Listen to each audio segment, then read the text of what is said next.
अस्सलाम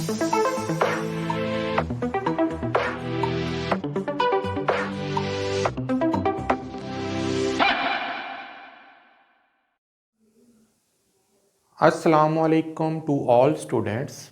आज के वीडियो लेक्चर में हम जो टॉपिक डिस्कस करेंगे वो है सिकल सेल एनीमिया।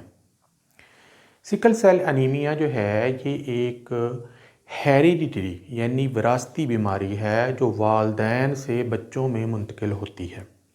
इसको समझने के लिए मैं आपको एक छोटी सी स्टोरी सुनाता हूँ ताकि इसके कॉन्सेप्ट को समझा जा सके।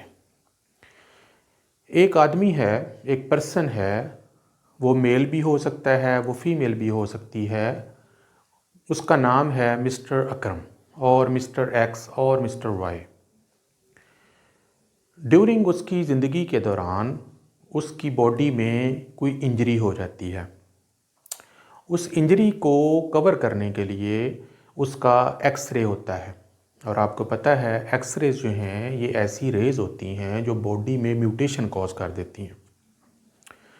उसकी बॉडी में उन एक्स-रेज की वजह से उसके जो जीन्स हैं वो डिस्टर्ब हो जाते हैं, उसको नहीं पता। उसके बाद उसकी शादी हो जाती है। शादी के बाद उसके जो रिप्रोडक्टिव सेल्स हैं जैसे स्पर्म्स हैं, जब वो एग को फर्टिलाइज़ करेंगे तो उसके नतीजे में एक उनके यहाँ बच्चे की विलादत होती है। और बच्चा जो है जब पैदा होता है तो तकरीबन 1-1.5 साल या 2 साल की उम्र के अंदर उसके अंदर कुछ ख़ास किस्म की अलामात शुरू हो जाती हैं। वो इन चीज़ों को इग्नोर कर देते हैं और आखिरकार उनका जो बच्चा है उसकी डेथ हो जाती है। अब ये क्या हुआ, कैसे हुआ और इसके पीछे रीज़न्स क्या हैं उसको समझने की कोशिश करते हैं।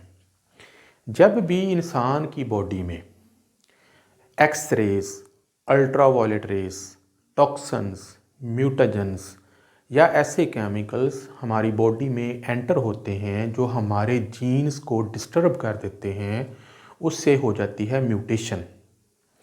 उस म्यूटेशन का जो इफ़ेक्ट होता है वो फिर हर चीज़ के ऊपर पड़ता है और बॉडी को बहुत ही बुरे असरात का सामना करना पड़ता है। सिकल सेल एनीमिया उस बच्चे को हुआ, कैसे हुआ, उसकी सिम्टम्स क्या हैं, उसकी टाइप्स क्या हैं और वो कैसे उस बीमारी में सफ़र हुआ, आइए डिस्कस करते हैं। सिकल सेल एनीमिया जो है बेसिकली उसकी 3 टाइप हैं। एक न्यूट्रिशनल डेफिशिएंसी है जिसमें ग़िज़ा में ऐसे एलिमेंट्स की कमी जैसे आयरन है, विटामिन सी है या इस तरीके के बाकी न्यूट्रिएंट्स हैं जो हमारे ब्लड के रेड ब्लड सेल की फॉर्मेशन में हिस्सा लेते हैं। अगर उन इंग्रेडिएंट्स की, उन केमिकल्स की कमी हो जाए तो बॉडी में एनीमिया हो जाता है, यानी खून की कमी हो जाती है। एप्लास्टिक एनीमिया, इसमें क्या होता है कि जो बोन मैरो सेल्स हैं वो ख़राब हो जाते हैं जिसके नतीजे में रेड ब्लड सेल ठीक नहीं बनते। एनीमिया ऑफ क्रोनिक डिजीज़, कोई ऐसी बीमारी इंसान को लाहक हो जाती है किडनीज़ की, लिवर की, स्टमक की या कोई और इस तरह की, जिसके नतीजे में रेड ब्लड सेल बनने का जो प्रोसेस है वो मुतासर हो जाता है, उससे भी एनीमिया हो सकता है।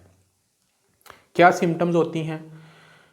एनीमिया, खून की कमी, जिस्म पीला पड़ जाता है और सांस लेने में दिक्कत आती है, ऑक्सीजन की ट्रांसपोर्ट मुश्किल हो जाती है, पल्स रेट इंक्रीज़ हो जाता है वगैरह वगैरह। एपिसोड्स ऑफ पेन, जिस्म के मुख्तलिफ हिस्सों में, हाथों और पाँव या जिस्म के किसी भी हिस्से में पेन्स की लहरें आती हैं जो कि एनीमिया के साइड इफ़ेक्ट्स हो सकते हैं। Swelling of hands and feet, हाथों और पाँव पे स्वेलिंग, सूजन आ जाती है। फ्रीक्वेंट इन्फेक्शन जो हैं वो बार बार होते हैं। अगर बच्चे हैं तो उनकी जो ग्रोथ है और डेवलपमेंट है वो रुक जाती है या बहुत स्लो हो जाती है या देर से होती है और आँखों के मसाइल भी आ जाते हैं। लेकिन इसके साथ साथ सिकल सेल एनीमिया के जो लॉन्ग टर्म इफ़ेक्ट हैं उनकी लिस्ट बहुत लंबी है। अब होता क्या है कि आम जो हमारी बॉडी के नॉर्मल रेड ब्लड सेल्स होते हैं, जिसको मैंने यहाँ पे डायग्राम में आपके सामने शो किया है, तो ये एक ब्लड कैपिलरी है।